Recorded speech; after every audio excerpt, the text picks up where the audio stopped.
سلام تماشابینان گرامی، خلاصه خبرهای مهم 15 آگوست تاجیکستان و منطقه را از پایگاه خبری بامداد برایتان پیشکش میکنیم. شروع میکنیم از یک نگاه کوتاه به سرخط خبر مهم روز در این برنامه. در بدر در اروپا سرگردانی های خواهران نگوره و ستارما. در مسکو یک زن در داخل ماشین تاکسیران تاجیک طالب نبیف تولد کرده است. چند خلاصه از 3 مدال ورزشگران تاجیک در المپیاد پاریس.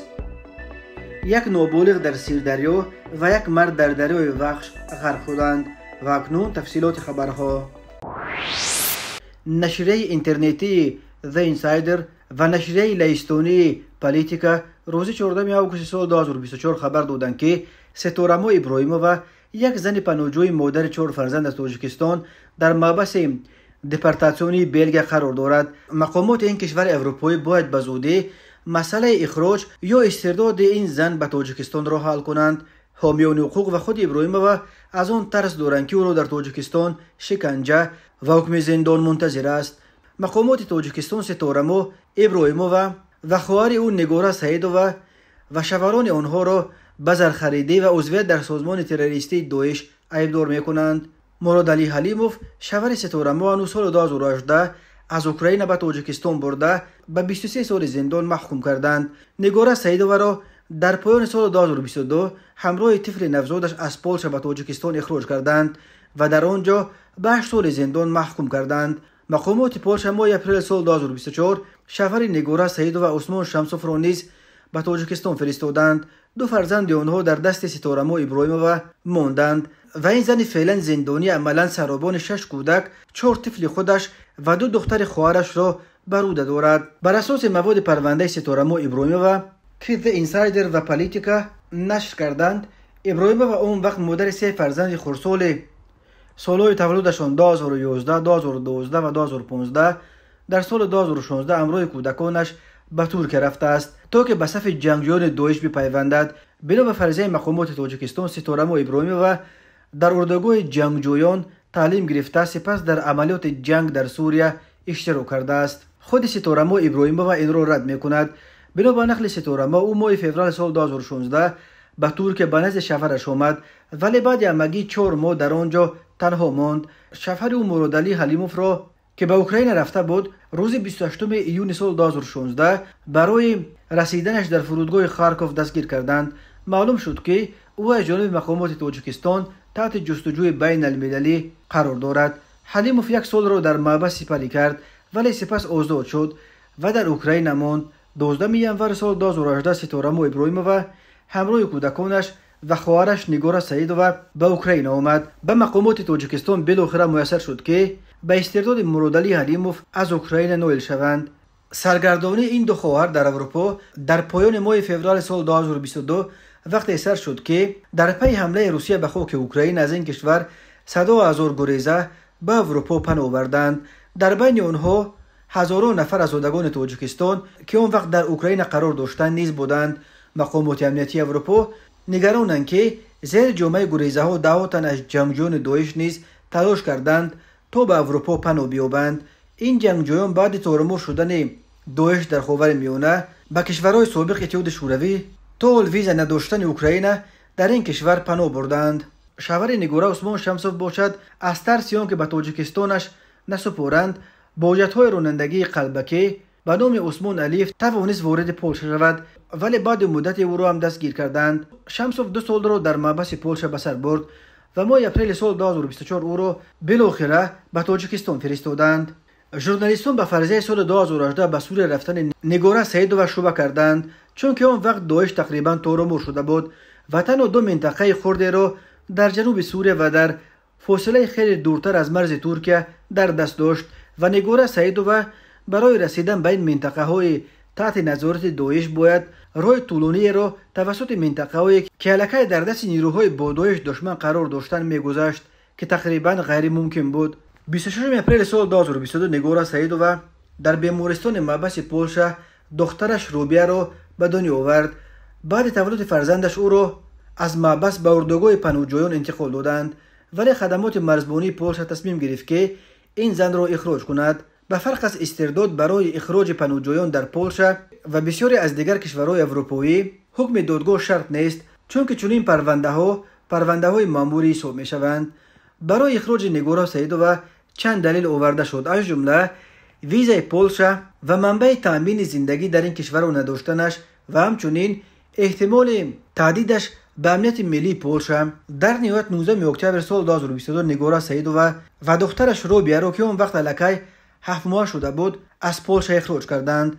در تاجیکستان سیدووا را به 8 سال زندان محکوم کردند. او حالا در محبس نورک یگانه محبس زنانه جمهوری ادای حکم میکند. درباره سرنوشت روبیا معلومات در دست نیست. رابطه‌های احتمالی پناهجویان زاده تاجیکستان با سازمان‌های تروریستی سبب توجه خاص مقامات امنیتی کشورهای زیاد دنیا نسبت به آنها شده است. تنها در 2 سال اخیر مقامات پولشا درخواست پناهندگی قریب 200 پناهجوی تاجیک را رد کردند. سال 2022 این کشور به 80 پناهجو از تاجیکستان جواب رد داده است و سال 2023 با 115 پناهجوی تاجیک. در دوام 33 سال استقلالیت تاجیکستان از المپیادها همگی 4 مدال به دست آورده بود، اما در المپیاد اخیر یک باره 3 مدال به دست آورد که این در مقایسه با المپیادهای پیشین خیلی خوب است. فکر میکنم این نتیجه گذراندن چندین چاره‌بینی‌های کلان ورزشی و تو اندازه دقت دادن به این سمت بود. اما اگر ما به نتیجه های همسایه کشورهای خود نظر بیندازیم، در نسبتشان خیلی قفا مانده ایم. بیایید ما خود را با ازبکستان که جهانیان را به حیرت گذاشت در قطار 13 دولت از جهت ورزش پیشرفته دنیا شامل شد مقایسه کنیم. با قرقیزستان که در آغاز استقلالیت قریب که با ما هنگرنگ بود مقایسه نماییم. ایشان در 33 سال استقلالیت همگی 8 مدال داشتند، اما در المپیاد اخیر یک باره 6 مدال به دست آوردند. این در حالی است که در المپیاد جوری 4 سال قبل در توکیو اونا 3 مدال به دست آورده بودند. یعنی در المپیاد گذشته 3 مدال و در المپیاد امسال 6 مدال، به اندازه 200% زیاد شوی. این نشانه اون است که در این سمت در قرقیزستان دقت مخصوص داده می شود. برای بازم زیادتر درک نمودن مسئله مذکور به مدال‌های کشورهای ازبکستان، قرقیزستان، ایران، گرجستان، آذربایجان، مغولستان نظر انداختم. تمام مدال‌های این دولت‌ها از 5 نوع: بوکس، جودو، گشتن درز آزاد، تکواندو، ورزش وزنین. من چنین خلاصه برآوردم که کشور ما نیز اگر به این 5 نمود بیشتر دقت دهد، از این نمودها ما مدال‌های کشورمان را پر می‌کنیم. سالهای اخیر در کشور به جودو دقت خوب داده شده است، اما با یک جودو نمی شود. قرقیزستان در المپیاد اخیر تنها از گشتن آزاد 5 مدال به دست آورد که 2 تای آن را زنان پهلوان قرقیز به دست آوردند. من فکر میکنم از جودو گشتن آزاد شبخورتر است. باید به گشتن آزاد دقت مخصوص داده شود. چاره‌بینی‌های کلان ورزشی در این سمت گذرانیده شوند. ایران که با 12 مدال زینه 21 را اشغال نمود، تمام مدال‌هایش از گشتن آزاد و تکواندو هستند. در نسبت دیگر دولت‌ها ورزشگران ما خیلی کمند. باید زنان و دختران را بیشتر به ورزش جلب کنیم. باید آن ورزشگرانی که چاره‌بینی‌های کلان ورزشی با مدال برمیگردند و جایهای نمایان را اشغال می‌نمایند بیشتر و بهتر قدردانی نمود. مدالان هر یک دولت نشانه پیشرفت ثبات و رشد آن کشور و سالمی آن جامعه است. اگر مدال زیاد باشد کشورش را رشد کرده می‌حسابند، اگر کم نشان از قفامانی جامعه کشور است. مدال زیاد المپی جای فخر و غرور هم شهروندان و هم دولتداران هر یک کشور به حساب می‌رود. باید این چیز را نادیده نگرفت و به آن دقت داد. تماشابینان عزیز، یادآور می‌شویم خلاصه مهمترین اخبار تاجیکستان را از پایگاه خبری بامداد تماشا دارید. برنامه را ادامه می‌دهیم. در مسکو یک زن درو به تولدخانه در داخل ماشین تاکسی تولد کرده است و تاکسیران تاجیک طالب نبیف به این زن هنگام تولد فرزندش کمک رسانیده است. طالب نبیف به نشریه لینترون نقل کرده است که شب 7 آگوست سال 2024 از نزد ایستگاه متروی سخودینسکایا فرمایش گرفت. در آنجا 2 مسافر، یک مرد و همسر حاملش که باید به تولدخانه رقم 52 می رفتند به ماشین او نشستند. شوهر در کرسی پیش نشست و همسرش در کرسی قفا. اما وقتی که تا تولدخانه مگی 700 متر دیگر مانده بود، معلوم شد که زن را درد تولد دامنگیر شده است. طالب نبیف از این زن پرسید که اولش خوب است. ها گفت است که مثل که تولد کرده ایستادم. بنا به نقل راننده زن حامله در تن شیم جینز داشت و شوهرش به او کمک کرد تا شیمش رو بکشند. بعد این جریان حوادث صورت گرفت و الکی بعد مدت کوتاه زن در نیمه راه وقتی که ماشین منتظر ثبت شدن چراغک راهنما بود در همان چهارراه فرزندش را به دنیا آورد. طالب نبیف نقل کرده است که نه او و نه اون زن در این حالت دست و پا نخوردند. همانجا منتظر ماشین یوری تاجیلی شوند یا به تولدخانه بروند. زن گفت است که او را به تولدخانه برند. آنها به تولدخانه رسیدند و راننده همراه شوهر آن زن به قبولگاه شتافتند تا که طبیبان را دعوت کنند. راننده بعد چند لحظه به پیش ماشین برگشت است تا که زن و کودک نوزاد تنها نمانند. به آن زن گفتم که برای کرسی ماشین پروا نکند، میشویمش. پرسیدم که بچه تولد کرده است یا دختر؟ او طفلش را دید و گفت که بچه. یگان 6 دقیقه گذشت ولی هیچ نه که طبیبان به پیش ما بیایند. من به قبولگاه برگشتم، کمی داد و فریاد برداشتم.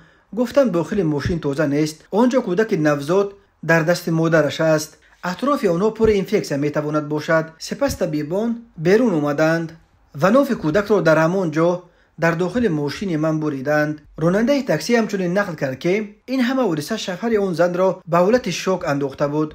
طالب نبیف میگوید وقتی که پول را میداد دستانش چنان میلرزید که یک بار همیان از دستش افتاد و یک بار دیگر پولهایش. خبرش دادم که صاحب پسر شده است. معلوم شد که او هنوز خبر نداشته از این. من مبارک بادش گفتم. طالب نبیف بعد این به خدمات شرکت یاندکس تاکسی درباره این حادثه خبر داد. ماشینش را به نقطه شستشوی ماشین آورده است. طالب نبیف میگوید این حادثه غیر عادی که به سر او آمد میتواند برای رانندگان دیگر همچون نمونه رفتار در چنین حالت‌ها خدمت کند. کمیته حالت‌های فوق‌العاده تاجیکستان خبر داد که روز 13 آگوست سال 2024 در دریاهای جمهوری باز 2 حالت غرقشوی شهروندان ثبت شده است. بنا به اطلاع کمیته حالت‌های فوق‌العاده 13 آگوست سال 2024 یک ساکن 15 ساله شهر خوجند ولایت سوغد هنگام آبازی در جای ممنوع در دریای سیر از سبب رعایت نکردن قاعده‌های شناوری غرق شد و جان باخت. نجات دهندگان رسالت‌های فوق‌العاده ولایت سوغد بعد دریافت خبر به جای حادثه رسیده با راه‌اندازی کارهای جستجویی جسد نابالغ را الکی بعد نیم ساعت پیدا کرده به مقامات حفظ حقوق سپردند. حادثه دوم در جنوب کشور رخ داد. یک ساکن 34 ساله دهه چشمسار نویه جامی هنگام آبازی در رود وخش غرق شد. جستجوی جسد این مرد تا فرا رسیدن تاریکی در روز 13 آگوست ادامه داشت اما به نتیجه انجام یافت. از صبح 14 آگوست جستجوی جسد غرق شده از سر گرفته شد. کمیته حالت‌های فوق‌العاده میگوید اکثر حادثه‌های غرق شدن در آب‌ها به سبب رعایت نکردن قاعده‌های شناوری رخ می‌دهند. کمیته شهروندان بار دیگر خواست که قاعده‌های بی‌خطری را در ساحل دریاها و هنگام آبازی جداً رعایت کرده جان خود را به خطر ناندازند. در همین حال دسته مخصوص نجات دهندگان وادی زرافشان در فیسبوک خبر داد که روز 11 آگوست سال 2024 تخمینا ساعت‌های 12:40 خبر رسید که در ساحل دریای زرافشان در حدود پنجکند یک جسد پیدا گردیده است. نجات دهندگان به جای حادثه رفته جسد را از آب برآورده به مقام سپردند.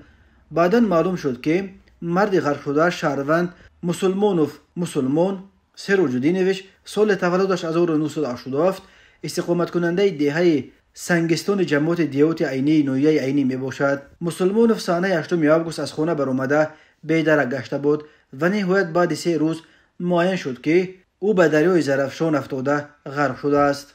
سال 2023 در تاجیکستان 160 نفر از جمله 87 کودک و نورس تا سن 16 غرق شده بود.